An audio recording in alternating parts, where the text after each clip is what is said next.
Dikatakan lagi ada yang dimaksud fardhotun itu yang wajib menuntut ilmu secara fardu, banget fardunya amat sangat wajib, adalah ilmu batin.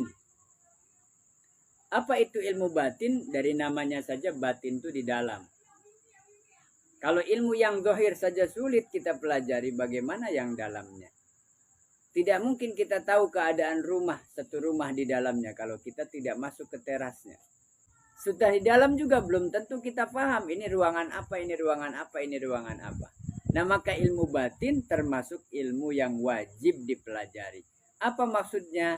Mayazdadu bihil abdu yakinan, yaitu ilmu yang mempelajari tentang cara supaya menambah iman, supaya bertumbuh kembang keimanannya, tumbuh keyakinannya, tumbuh kepercayaannya, keyakinannya kepada Allah dengan sebenar-benarnya.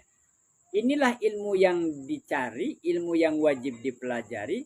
Melalui apa bisa mendapatkan ilmu yakin, ilmu batin, ilmu halal dan haram tadi, biar tahu yang halal yang haram tadi, biar tahu bedanya mana yang baik, mana yang buruk. Maka itu wajib juga harus belajar tentang ilmu persahabatan, ilmu pertemanan. Pertemanan sekarang banyak macam di medsos, baik melalui Facebook, melalui Instagram, atau pertemanan melalui media apa saja kan banyak tuh. Tapi ternyata ada batasan-batasan. Kalau memang kewajiban menuntut ilmu ikhlas kemarin wajib, menuntut ilmu tentang syariat ibadah caranya juga wajib. Lalu belajar tentang ilmu batin sekarang juga wajib. Lalu belajar tentang halal dan haram juga menjadi wajib. Maka itu untuk sampai untuk bisa mengetahui ilmu-ilmu tadi, maka ada juga kewajiban berteman, berkumpul, bersahabat dengan orang-orang yang mujalasatis solihin. Mereka orang-orang yang sudah soleh terdahulu. Mereka diantaranya minal ulama ilmu kinin wazuhadil muqarrabin. Mereka adalah orang-orang yang dijadikan oleh Allah tentara-tentara Allah di bumi. Untuk apa? Untuk memberi petunjuk kepada kita supaya jangan tersesat jalan hidupnya. Arahnya kemana? Tujuannya kemana? Sama-sama. Yang ibadahnya rajin sholat ditanya mau apa? Mau bahagia. Di mana? Di dunia. Di akhirat mau? Mau. Nanti pengennya masuk surga apa neraka? Surga. Yang sholat pengen masuk surga, yang khusyuk pengen masuk surga, yang sholatnya kadang-kadang pengen masuk surga, yang gak sholat juga pengen masuk surga, yang maksiatnya sedikit pengen masuk surga, yang tiap hari maksiat juga pengen masuk surga, yang Islamnya benar-benar juga pengen masuk surga, yang soleh merasa soleh baik juga pengen masuk surga, yang cuman merasa tapi gak soleh dalam amal juga pengen masuk surga. Yang rajin ngaji pengen masuk surga, yang gak ngaji sama sekali juga pengen masuk surga. Semuanya pengen masuk surga. Nah, caranya gimana? Maka tanya kepada mereka yang tahu jalannya. Siapa? Adalah mereka orang-orang soleh terdahulu, para ulama-ulama yang zuhud, para ulama-ulama yang tetap iman Islamnya, mereka juga zuhud dan selalu bertakarub kepada Allah. Supaya jangan jadi sesat jalannya. Karena kita nggak tahu jalannya kemana. Pengen mah iya semua orang pengen. Tapi harus tahu caranya. Maka salah satunya belajar bersahabat, berteman, berkumpul dengan orang-orang yang soleh menjadi wajib. Gara-gara tadi kan. Saya pengen ikhlas ibadahnya. Bagaimana caranya supaya ikhlas? Ya harus tahu caranya ikhlas. Siapa yang tahu caranya ikhlas? Ya mereka yang ngerti ilmu ikhlas. Jadi saya harus gimana? Harus berteman sama orang yang ngerti ilmu ikhlas, juga mengamalkan ilmu ikhlas supaya jalan sesuai. Jangan pengennya belajar bahasa Arab tapi berteman sama orang yang belajarnya bahasa Inggris. Orang bahasa Inggris yang nggak ngerti, kecuali dia ngerti semua bahasa, termasuk bahasa Inggris. Yang ngerti bahasa Arab, dia harus yang paham bahasa Arab. Pengen belajar apa? Ya harus belajar pada orang yang ahli di bidangnya masing-masing. Karena itu berawal dari wajib ikhlas, berawal dari wajib mengetahui halal dan haram, maka juga wajib hukumnya berteman dengan orang-orang yang ngerti di bidang itu, paham di bidang itu. Allah jadikan mereka sebagai tentara-tentara Allah supaya memberikan petunjuk kepada mereka. Maka itu disebut juga fahum,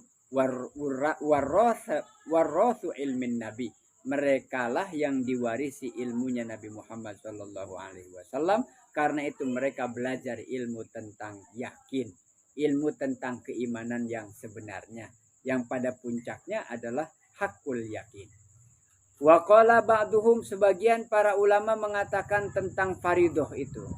Wajib belajar hukumnya adalah faridoh, ilmul bai wasyarro. Al bai jual, wasyarro beli. Bai, ilmu bai yaitu tentang jual beli, berarti muamalah tentang ekonomi. Ada sebagian juga mengatakan termasuk di dalamnya ilmu jual beli, wan nikah, lan ilmu nikah, mempelajari tentang hukum-hukum nikah, wat tolak, lan tentang hukum-hukum tolak. Idza aradat dukhul, nalikane ngarepaken ad-dukhula ing manjing fi syai'in dalam sewiji-wiji min dzalika, dari beberapa ilmu di atas, yajibu maka wajib alaihi baginya opo tolbu ilmihi, menuntut ilmunya. Maunya bidang apa? Maunya di bidang apa? Saya mau jadi pebisnis, saya mau beraktif di sosial ekonomi. Belajarlah tentang ilmu itu, ilmu sosial, ilmu ekonomi. Saya pengen paham tentang ilmu pernikahan dan tentang talak dalam hukum-hukum Islam itu. Maka masuklah dalam ilmu itu. Maka jika tidak masuk ke situ tetapi punya keinginan, ya tidak akan sampai. Keinginan ya tinggal keinginan, harapan tinggal harapan, kahayang tinggal kahayang, yang ujung-ujungnya jadi lamunan. Lamun orang ngerti agama mah. Waktu umur 20 tahun ngomongnya gitu, lamun saya ngerti ilmu agama mah. Naik 30 tahun waktu itu bilang lagi lamun saya ngaji mah. Naik 40 tahun lamun saya ngaji ilmu agama mah, terus saya alim. Lamun tinggal lamunan. Selama usia 20 tahun, 30 tahun, 40 tahun, 50 tahun nggak ketemu ngaji, ya lamunan tinggal hayalan, tinggal kahayang. Nyete aya anggeusna. Pengen, tapi ngerjainnya ngelaksanain enggak. Tapi pengen. Nah, itulah yang kemudian barangkali ada afatun nufus, ada bagian di ruang hatinya yang tidak sehat, disebutlah penyakit jiwa. Wah, berarti dia nggak sadar. Mungkin nanti Pak, mungkin nanti. Kapan? Nanti. Ya nanti keburu tua, nanti keburu capek, nanti keburu banyak sakit dan seterusnya. Nanti mati Pak. Gitu. Jadi itu lupa berarti kan? Nah, nggak sadar tuh disebut orang yang lupa, yang disebut sakit jiwa kemarin. Nggak sadar, lupa. Nah, kalau sudah lupa urusan akhirat bahaya. Urusan dunia lupa bisa besok. Rumahnya gentengnya bocor karena hujan deras, pecah gentengnya atau asbesnya terbang, bocor. Malam tadi bocor, paginya langsung cari tukang supaya dibenerin. Kenapa? Takut kebocoran lagi nanti hujan. Ketika imannya bocor, dibiarkan bertahun-tahun. Kenapa? Saya takut mati dalam tidak iman. Jadi harus cepat. Seperti juga ketika genteng bocor, malam itu saya telepon tukang. Kan gitu kira-kira. Ketika rusak imannya, sholatnya mulai lupa, ibadahnya mulai ditinggalkan, kenapa nggak buru-buru dioperasi kalau bisa? Kalau nggak langsung didiagnosa, kenapa ini penyakit malas? Ada nggak obatnya malas? Ini penyakit apa nih, hasud? Ada nggak obatnya hasud? Ini penyakit apa nih, penyakit jahil, nggak ngerti dan nggak sadar kalau saya nggak ngerti. Ada nggak obatnya? Nah, maka sama seperti itu kebutuhan manusia itu pengennya sehat. Jasmani sehat, pilek sedikit langsung cari obat. Tapi malas ibadah sedikit saja dibiarkan, lama-lama banyak, lama-lama ditinggalkan. Nah, dia larut di dalam penyakit. Disebut orang sakit mah enggak mau. Udah sholat belum? Belum Pak. Dari kapan? Zuhur belum, asar belum. Oh, berarti ente sakit. Sehat saya. No, jadi ngakunya sehat. Tapi ketika tidak ibadah berarti sebetulnya secara hakikat afatun nufus, dia punya gejala penyakit jiwa. Jadi bahasa kasarnya tuh, bahasa dasarnya orang sakit jiwa tuh tidak sadar. Berarti orang tidak sadar sama dengan hewan.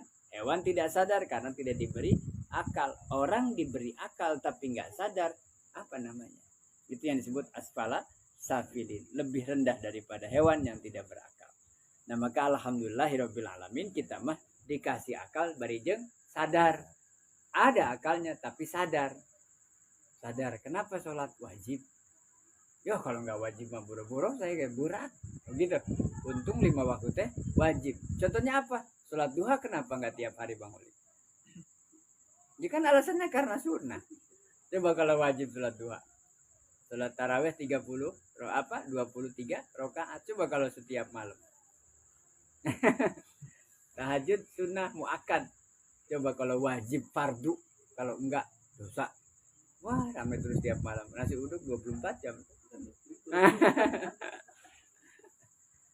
Jadi Allah ukur gitu kemampuan manusia ini. Kalau tidak sekiranya Allah ukur tidak akan mampu ya tidak. Tapi ada kok orang yang luar biasa 5 waktu dijaga, tahajud dijaga, duha dijaga, sunnah semua laksanakan. Ada untuk membuktikan bahwa tidak ada alasan manusia tidak mampu.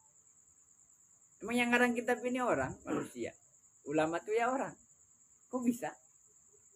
Saya emang nggak bisa Pak. Bukan nggak bisa, tapi tidak ada keinginan untuk itu. Ya tapi kan ini 4 jilid Pak. Atau bikin sejilid aja. Nggak usah 200 jilid. Bahasanya bahasa Arab nggak bisa. Udah bahasa Sunda aja sok ngarang. Dari kesimpulan ngaji nih. Bahasa Betawi. Itu catat di rumah. Nggak apalagi bahasa Suryani. Kitanya bingung. Wamakoli inna itu. Ya. Udah bahasa Arab susah Pak. Bahasa Suryani lebih susah. Udah yang kita bisa bahasa apa yang kita bisa? Yang kita bisa mudah pahami dengan bahasa apa? Jadi tidak diberatkan, tidak untuk memberatkan. Innallaha yuridu bikumul yusra wala yuridu bikumul usra. Allah kan pengen kita nih menjalankan yang mudah-mudah. Jangan memilih yang berat-berat. Nah, maka itu para ulama itu sebagai pewaris para nabi, mereka juga belajar tentang apa itu ilmu keyakinan. Setelah itu, mereka juga sebagian ulama meyakini, memaknai, mentakwil, mentafsir bahwa yang dimaksud faridoh, ilmu yang wajib dipelajari adalah ilmu yang menerangkan tentang muamalah hukum sosial, pernikahan, pertalakan, perkawinan, tentang apalagi bisnis, pertanahan, pertanian, tentang tumbuhan, hewan, nabati, peternakan, macam-macam. Tidak akan sampai pada menguasai, memahami di bidang itu semua, kecuali harus masuk ke dalam babnya. Bab itu pintu. Babus sholati, berarti pintu masuk belajar tentang sholat. Babul wudu'i, pintu masuk belajar tentang wudu. Kita sudah masuki itu bab-bab tadi itu. Di kitab Safinah, Kasyifatus saja. Masuk bab wudu, masuk bab, udah pernah masuk, udah tahu, lagi mengamalkan. Terus tingkatan berikutnya apa? Kemarin sudah. Kalau sudah mengamalkan berarti tinggal ngamalkan ikhlas. Wudu sudah, ini sudah dipahami nanti arti makna kandungan di balik wudu apa, di balik sholat apa, di balik ngaji apa. Yang kita orang lihat semua tuh kalau sholat ya begitu aja. Angkat tangan, ruku, sujud, sampai iktidal, sampai salam selesai, assalamualaikum, salaman, pulang. Yang kita lihat tentang baca Quran, ya a'udzubillahi minasyaitonirrajim, tajwid, makhraj, terus nadanya, suaranya bagus, dilombakan, musabaqah dan sebagainya, tahfidz dihafalkan. Yang kita tahu itu, yang awam tahu. Yang kita tahu tentang ngaji, duduk diam dengerin, ketawa-tawa, senyum-senyum, kadang tersentuh, kadang juga enggak, kadang juga kita dengar persis jelas, kadang-kadang samar-samar. Yang kita lihat kan itu aja. Tapi di balik itu apa intinya? Kalau itu amalan baik adalah nilainya ibadah. Kalau sudah kategorinya ibadah, berarti memang saya itu manusia yang Allah ciptakan untuk ibadah. Kalau enggak begini terus buat apa saya diciptain? Sapi gede besar dipotong, manfaat dibagi-bagi dagingnya. Dan dinikmati orang banyak ketika di hari raya kurban. Ayam yang jago besar bisa diadu katanya ayam Bangkok. Burung bisa dilombakan. Manusia kalau bukan keilmuan yang dilombakan, mau lomba apa? Mau pegede-gede lato-lato gitu kan. Coba. Mau panjang-panjang ukurannya buat apa? Kuda bagus. Keren, makin gagah, makin sterek, makin bagus. Nah, kita manusia apa yang dilombain kalau bukan ilmu, kalau bukan kealiman, kepintaran. Atau skill olahraga, ada mendingnya. Walaupun tetap pada akhirnya tetap kalah kalau adu kekuatan fisik dengan hewan. Mau adu kekuatan angkat barbel, sekarang gajah bisa truk diangkat, digadil, pohon bisa tumbang, ditubruk aja pakai ininya nih, ya kan, pakai jidat bagian depan lagi. Cobaan orang gerata tangkal kalapa suruduk. bogelo katanya.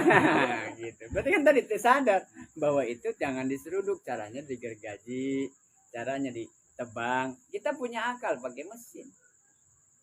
Tapi memang Allah bedakan itu kekuatannya. Ada masing-masing. Nah kita yang manusia jangan seperti hewan kekuatannya. Kekuatan kita itu ada di akal, dikendalikan akalnya. Dikendalikan dengan pengetahuan, dengan kemampuan, keilmuan, dan pengalaman. Maka itu pelajari semua ilmu tadi termasuk muamalah.